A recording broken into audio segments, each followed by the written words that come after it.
I'm not crazy, but this case taught me one thing. Sometimes the monster you're hunting wears your own face. None of what I'm about to tell you is a figment of my imagination, and I'm not gonna let any of you make me believe otherwise. For 20 years I was on the force. Started out as just your everyday rookie cop and climbed the ranks to lead detective through blood, sweat, and a desire to be the best.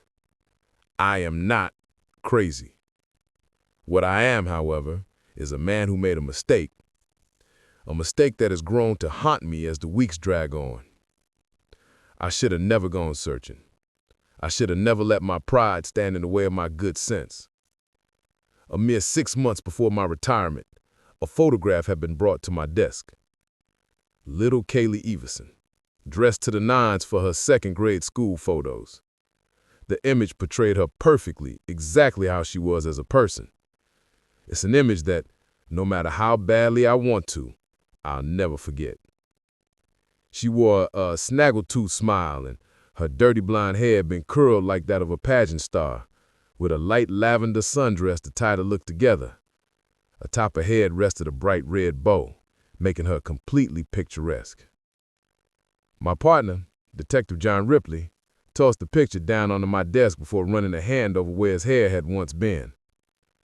"We got a sad one today, champ," he sighed, sarcastically.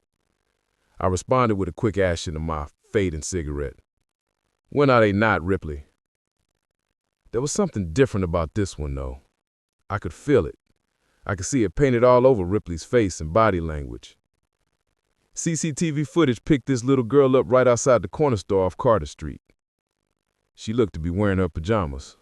And I'm not the biggest expert, but the poor girl looked confused as hell as to where she was. I stared at Ripley for a moment, pondering, choosing my next words carefully. "Well," I finally managed, "do we have the tape with us? I'm gonna need to have a look at that, of course." Ripley simply nodded before retrieving the tape from his inner suit pocket. He then popped it into my VHS player that I kept in the office for situations just like this, and together, we watched the tape.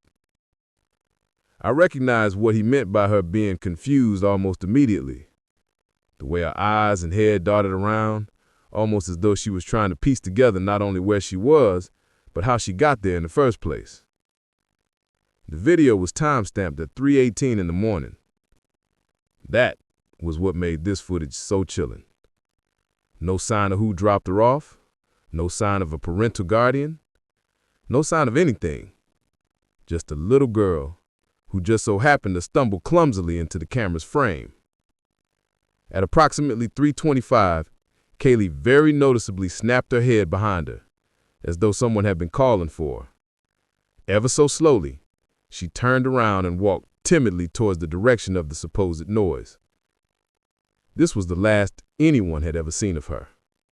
Her parents were destroyed, and her elementary school even held a vigil for her, begging for her safe return. Ripley ejected the tape from the player, and the two of us sat together, brainstorming what our next move should be. To me, it was obvious. We were going to pay a visit to that store off Carter Street. We rode together straight there, silent the entire time.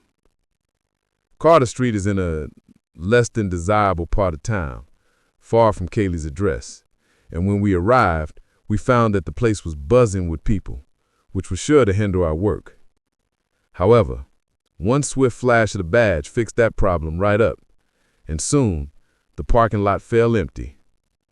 With the peace and quiet, we were finally able to conduct our research. Well, we would have, if it weren't for the damn store owner pestering us every 5 minutes with questions that we simply didn't have answers to. "Is the girl okay? How long will this take? Will you two be here tomorrow?" He went on and on, so much so that Ripley and I had to politely ask to be left alone for a smoke break. Whilst we stood there, puffing on our cigarettes, something caught my eye just outside of my peripheral vision. It was a color that stood out against all the others. I tossed the cig and stomped it before walking over to the mysterious object that had been stuffed meticulously in the store's downspout As I neared, I felt knots form in my stomach as the object became ever so clear. I knelt down and heard Ripley gasp as I pulled a tiny red bow free from the tube. Holy hell, I thought aloud.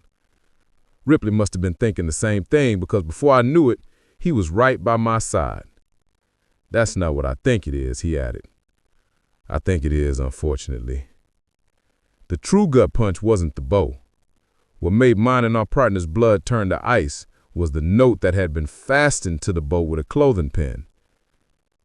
Do not look for me. It was evident that this was not Kaylee's handwriting, and this single discovery is what pushed the trajectory of my life straight towards demise.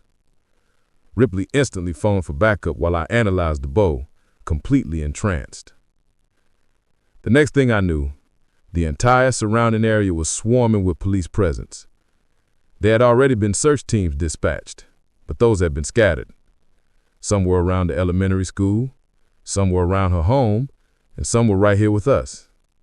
Now, however, every single search team had flocked to our location, and the entire property was being scouted with magnifying glasses. For hours we looked, hoping for something, anything that would point us in the right direction. Daylight drained quickly, and by the early morning hours, I was the only person that remained. I made the conscious decision that I was going to go home. I needed rest. If Kaylee was alive, and if I was going to be of any help to her, I needed to be sharp. That drive home tormented me. I couldn't get her face out of my head, couldn't wipe the scenarios from my mind. Before I knew it, I had autopiloted my way home. I glided straight to my bed and collapsed face first into a deep, dreamless sleep. I awoke at 9 a.m. to the sound of knocking at my front door. However, when I checked the peephole, there was no one there.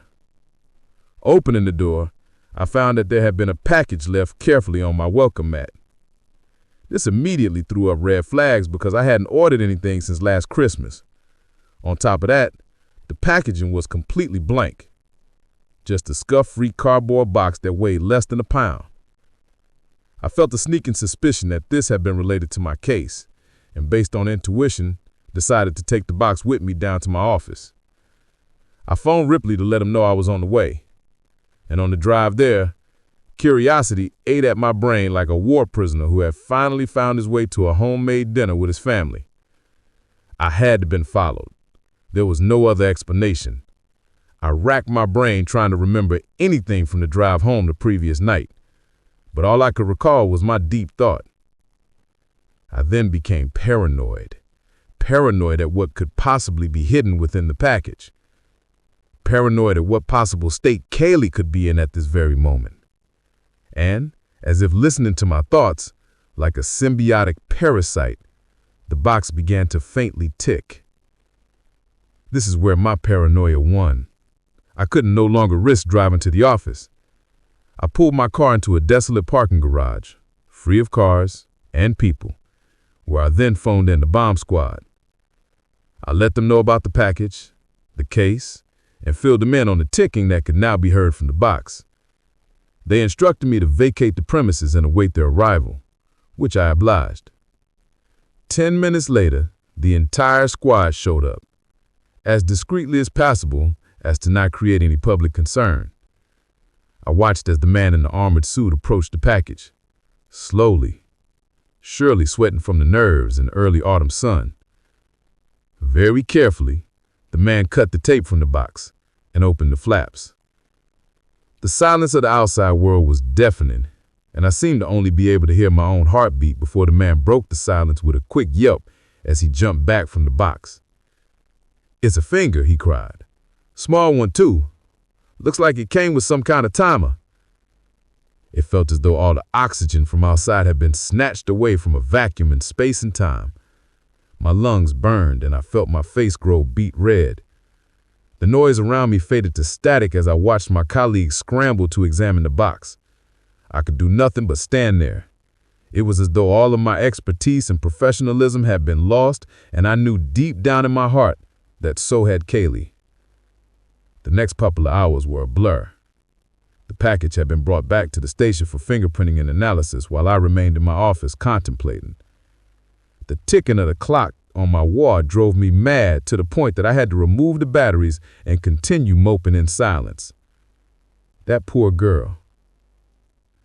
That poor girl. So many questions were left unanswered, and our only other leads had been taken in for examination. All that remained was the videotape. Mustering the strength out of my discouragement, I finally found it within me to watch the video one last time, just to search for something, anything that could hint as to where Kaylee had gone.